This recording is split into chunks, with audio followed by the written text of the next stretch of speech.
I think one of the things I think about is, as a president, you're not the person who really does anything, really. I mean,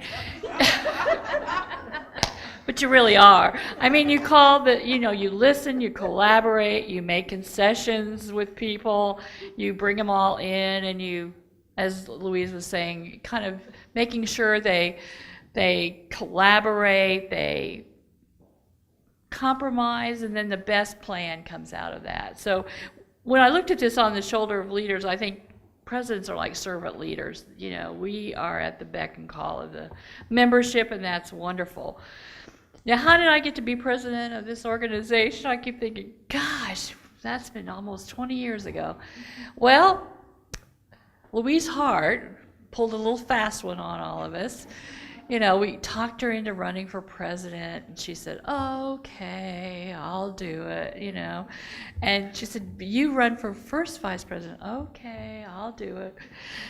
And then I get this call in May before the American Nurses Association convention in '94, and she says, Esther, can you go to San Antonio?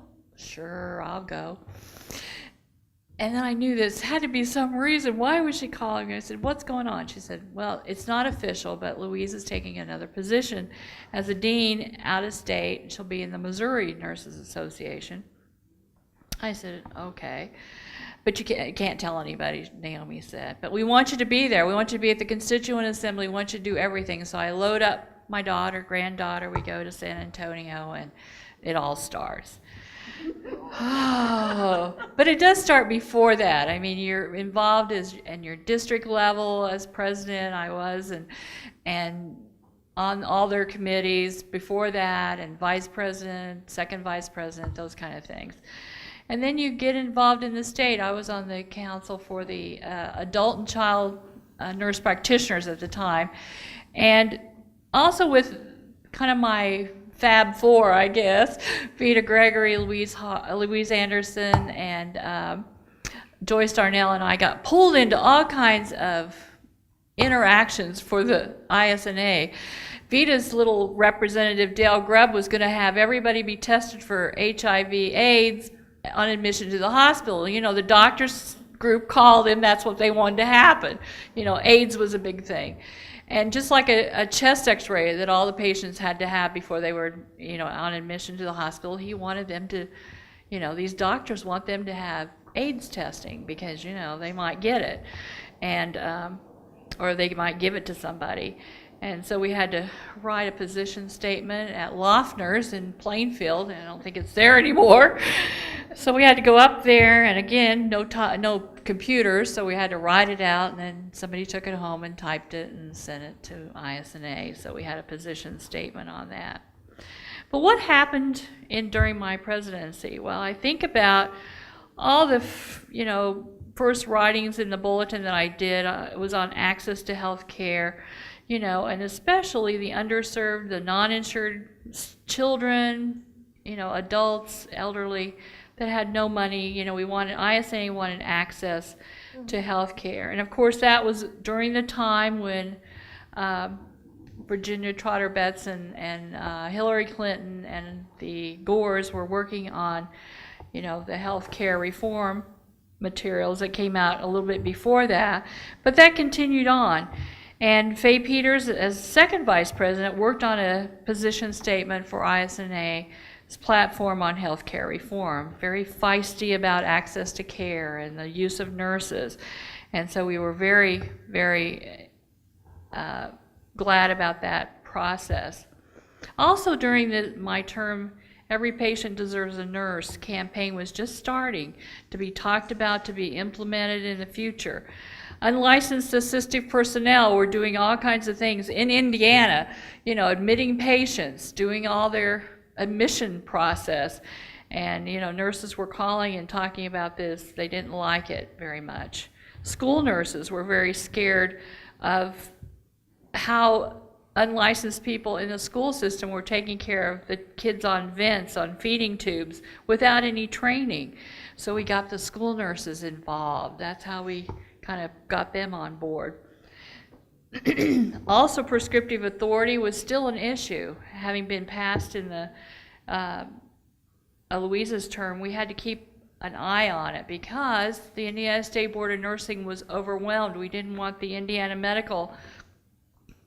State Medical Association to say, well, we'll take it over.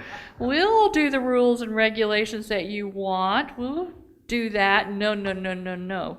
You know, that just wasn't going to happen. We almost feared that that was going to be the direction that it went, because the ISBN was very under, staffing was not very large, and we were very concerned that that was going to happen, but it didn't. We testified, worked on stuff with them, that made sure that we did not allow that to happen. So I guess maybe Code 3, the one about patient advocacy, is really the big area that we did during my term. But also 7, collaboration, the Consortium of Indiana Nursing Organizations, IONE. In fact, I was at a meeting with IONE during my term when we had a tornado in Indianapolis. It was like, oh my gosh, I never heard the sirens, tornado sirens ever in my life, living out in the country. So that was kind of scary.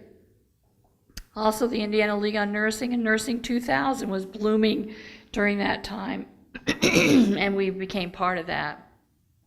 I think as president, you also cherish all the friendships that you have from the speaking and visiting districts, and trying to find them where their meetings were going to be held was always fun. Going from Newcastle and Rushville to Washington, up to northern Indiana, Maryville, Valparaiso, all the speaking engagements, Richmond, down south to Evansville, and all around. But I think that's one of the very important things. Not only do you get to know your board, get to know your executive directors, get to know the groups that come into the ISNA to meet, but you also get to know the constituents out in the districts, now chapters.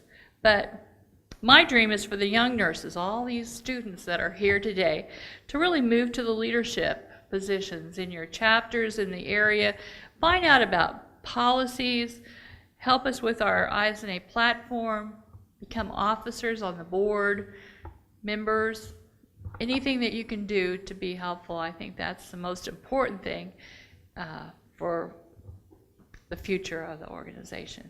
Thank you.